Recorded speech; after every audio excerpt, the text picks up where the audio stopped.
ये भारत भी गोंडवाना का ही हिस्सा है। भारत, अरब, ऑस्ट्रेलिया, अफ्रीका और दक्षिण अमेरिका, ये 5 खंडों को गोंडवाना बोलते हैं। तो भारत भी तो उसी में सम्मिलित है ना। अगर कोई जय भारत बोलेगा तो पार्टी है क्या बताइए? पार्टी नहीं है। भारत हमारा देश है, तो जय भारत बोलने से भारत देश की जयकारा होती है। तो जय गोंडवाना बोलने से क्या होगा?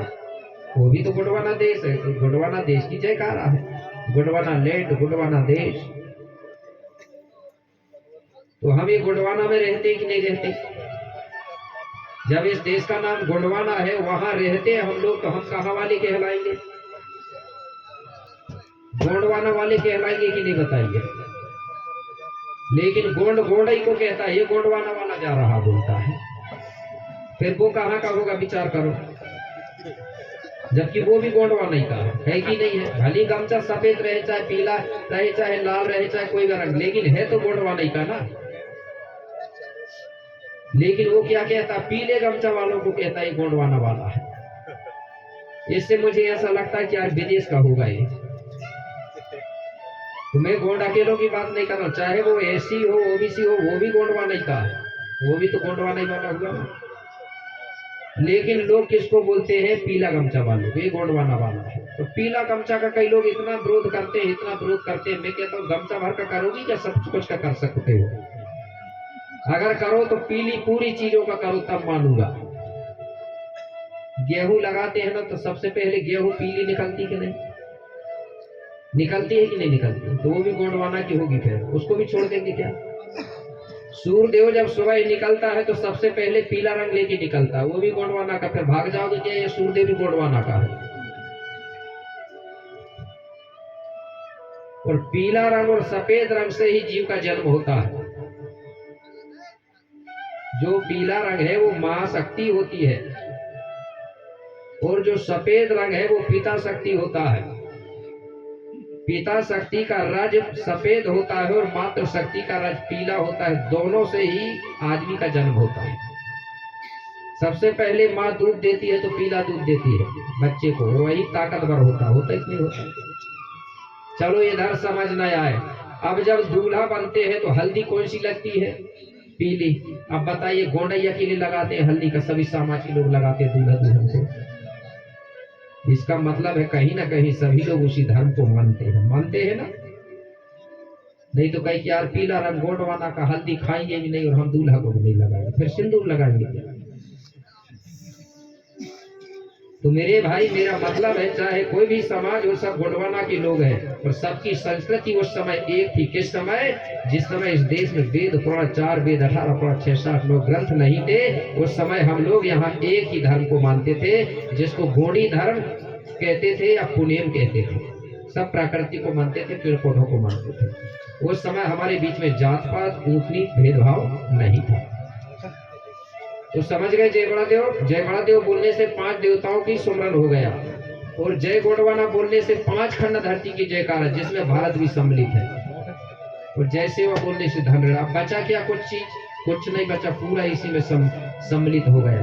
इसलिए इस मंत्र से बड़ा दुनिया में बोले कोई मंत्र नहीं है, क्योंकि इस मंत्र को बोलने से पूरे संसार का सुमरन हो जाता है। इस प्रकार से गुरु विक्रम ने बता।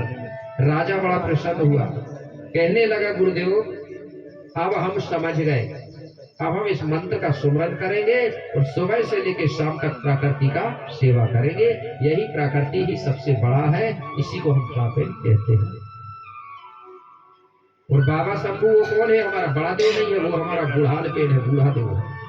क्योंकि बाबा शंभू का जन्म हुआ है, और फड़ा पेड़ का जन्म नहीं होता। बल बताया था, ये 5 देवता है, इनका जन्म नहीं होता। 5 देवता वो कौन से? धरती, जल, वायु, अग्नि और आकाश, या जरा हमारा। लेकिन जिसको लोग शंकर जी कहते हैं, भोले बाबा कहते हैं, या शंभू बाबा कहते हैं, कुछ लोग ओघड़दानी भी कहते हैं, इसका जन्म हुआ है क्योंकि ये हमारे जैसा हाथ पांव वाला है कि नहीं है? शंभू बाबा के पांव है कि नहीं है? लेकिन ये 5 देवताओं के हाथ पांव नहीं है, धरती, जल, वायु, अग्नि और आकाश। वो निराकार शक्ति है, वो अजन्मी है, अजर अमर। लेकिन बाबा शंभू का जन्म हुआ है। जैसे हम लोग रोटी खाते हैं तो वो भी खाता था, हमारे समाज में होता क्या है, जब तक बाबा शंभू जीवित था तो इस धरती में राज किया। राज करने के बाद बाबा शंभू क्या बन गया? हमारे गौड़ समाज में जब कोई आदमी खत्म हो जाता क्या बना देते हैं? देव बनाते हैं कि नहीं बनाते? वो राजा था तो हमारे गौड़ लोगों ने उसके बाद उसको क्या बना दिए? देव। उसी को हम बोलते थे मदाऊ। ये शब्द गोंडी है, मदाऊ। जानते हैं ना मदाऊ? दादाजी गोंडी बोलते हैं ना। मदाऊ का मतलब क्या होता है? मदाऊ मतलब होता हमारा पिता। मदाऊ शब्द को ही कुछ लोगों ने मदाऊ को महादेव बनाया। क्या बना दिया? महादेव।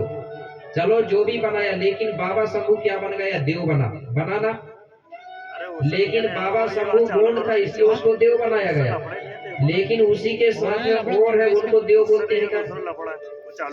विष्णु देव बोलते हैं कोई, क्या सीता देवी बोलते हैं, बोल देते हैं, ठीक है। लेकिन देव सिर्फ जिसको जलाया नहीं जाता वही बनता है। तो बाबा शंभू हमारा देव बना, ठीक है। हेलो, ठीक है। इस प्रकार से देव बना वो। तो मैं बता रहा था तीनों चीज। तो तीनों चीज मतलब तीन शब्द है, जय सेवा, जय बड़ादेव, जय गौड़वाना। तो पांचों तीन मतलब पूरे संसार का स्मरण हो जाता है। अब गुरु विक्रमदेव ने जब बताया तो राजा कहने लगा, बोले गुरुदेव ठीक है, बोले अब हमको ये बताइए, बोले गुरुदेव हम गोंडवाना वाले हैं और हमारी संस्कृति, हमारा धर्म और भाषा सब गोंडी है, लेकिन हम लोग ये नहीं जानते, बोले अगर कोई पूछने लगे कि तुम गोंड हो और गोंडी धर्म को मानते हो, तुम्हारे सबसे पहले के माता पिता कौन थे? तुम्हारा जन्म कहाँ हुआ सबसे पहले?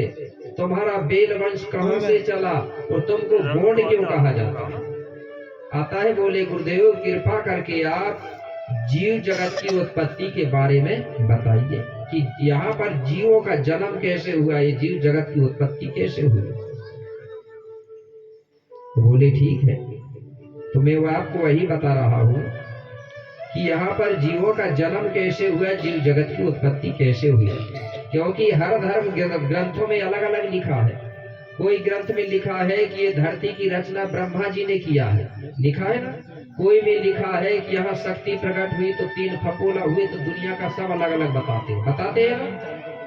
देवी पुराण पढ़ोगे तो जीव जगत की उत्पत्ति अलग ढंग से मिलेगी। शिव पुराण पढ़ोगे तो अलग बताया जाएगा।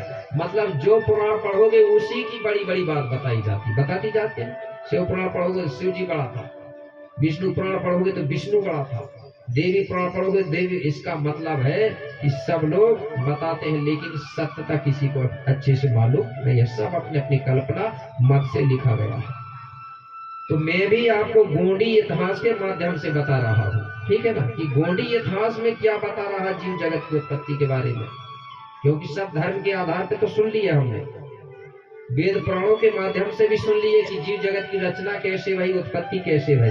अब बता रहा हूं मैं गोंडवाना के इतिहास के आधार पर रचना कैसे भई या बनाई कैसे भई।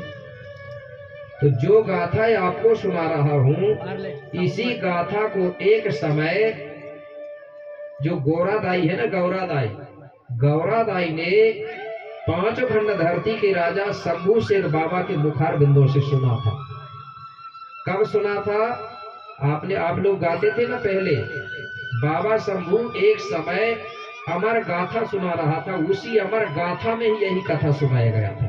अमर गाथा तो लोगों ने बोल दिए, ये अमर कथा सुनाया था, लेकिन वहां सुनाया कौन सी कथा था है क्या पता? अमर कथा तो सुनाया, लेकिन किसकी कहानी सुनाया था उसने, कौन की बात सुनाया था? तो यही कहानी सुनाया था बाबा शंभू ने। किसको? गौरा से। तो मैं आपको वही बात सुनाने जा रहा हूँ। तो मेरे भाई, मैंने कल बता दिया कि जो 5 देवता है, धरती, जल, वायु, अग्नि और आकाश, ये अजर अमर है। इनका कभी मरण होता है, इनका भी जन्म होता है, ठीक। इनको किसी ने नहीं बनाया, इनने सबको बनाया है। अगर कोई कहे कि फलाने आदमी ने बनाया ये धरती को, तो फिर उसका शरीर कहाँ से बना होगा? जब तक 5 शक्तियां नहीं होगी किसी का शरीर नहीं बन सकता। क्योंकि किसी को मालूम नहीं है, सबने अपनी अपनी कल्पना से लिखा है। लेकिन इतना मालूम जरूर है लोगों को कि ये धरती का कई बार प्रलय होता है, और हमारे लोग उसको प्रलय नहीं बोलते थे। सियाने लोग क्या बोलते थे, पुराने लोग कलडोब हुआ था बोलते थे ना, क्या बोलते थे, कलडोब। तो एक बार नहीं हुआ ये धरती का कलडोब, कई बार